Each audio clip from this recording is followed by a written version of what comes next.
Now, I have such an honor and such a privilege of introducing Mr. Mano Bach to you.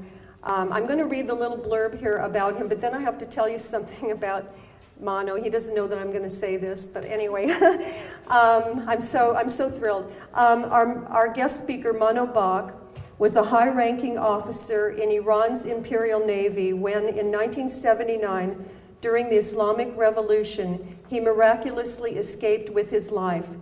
The harrowing experience he was subjected to currently exemplifies the free world's necessity to deal with the ongoing aggressive Islamic movement and the oil money that supports it.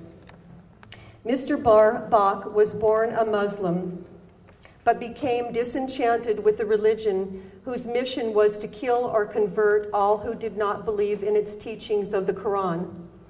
With his candid understanding of what happened to a country that was once America's best friend and then turned into an axis of evil, he hopes to educate us as to why that evil might not be realized until it is too late. Now, his book is Escaping Islam, and I just have to tell you something about this book. I'm on a campaign, you don't know this, but I really think that this book should be made into a motion picture. I seriously do. I read this book, and actually some friends of mine did too, and they were emailing me back and forth, did you get to the second half yet? It's just so amazing how he builds from little steps by step by step what it was like living under the Shah, where he was trying to make a very westernized country, and how Mano moved up through the ranks in the Navy, and he went to school paid for by the Shah's the Shah's regime in Italy, to learn about the Italian Navy and how it's set up and everything like that. And he tells about his childhood and what the family life was like and moving up through the ranks and everything. Then you get to the second half of the book. And the second half of the book is when the Ayatollah came in.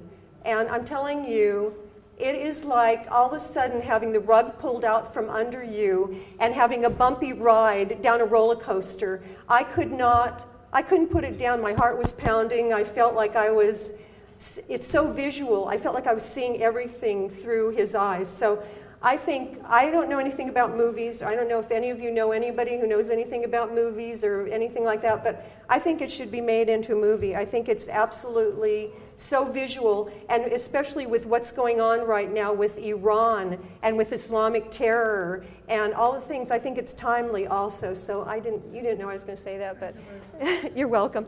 Now let's see, you wanted me to read something. Okay. Mano has asked me to read something here. Images that shocked my soul. And this is Mano speaking from his book. I am speechless. I am numb. I cannot believe what I saw a few hours ago. I'm outside sitting on a bench in my garden, a place I often come to for solace. It is early afternoon, but I am still wearing my morning house suit. I have a wet handkerchief in my hand, and I cannot stop the tears from flowing down my cheeks. I do not know how long I have been sitting here, but gradually, with great difficulty, I start to remember why I am so overcome with emotion. I would like to erase from my mind what has happened. Today, my friend Bahman, another expatriate from Iran's Imperial Navy, sent me an agonizing video. 2 so-called Muslims are beheading 2 other Muslims. The man who was performing the violent act was using a very dull knife. Perhaps such an instrument was never developed to facilitate such a task. Back and forth, he was visibly struggling. Triumphantly, he finished, and with his left hand, he raised the bloody head and yelled, Allahu Akbar, God is great. I closed my eyes. I could not watch any longer. I had to escape into the sunshine. I ran out of my home office sobbing. It was almost impossible for me to gain any kind of composure. I tried to pull myself together, but I continued to ponder the horror of the video. It was during these moments that I began to reflect upon my life. Images of my own experiences flashed before me, and I realized that I could no longer remain quiet. The time had come for me to speak out. Do you want the last paragraph also? I have gone through the Islamic Revolution. I have felt fear from those who have no respect for human dignity. I have seen and experienced a great deal.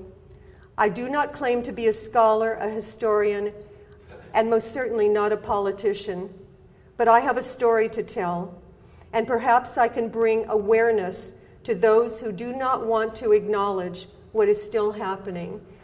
With that, I'd like to welcome Mano Bach.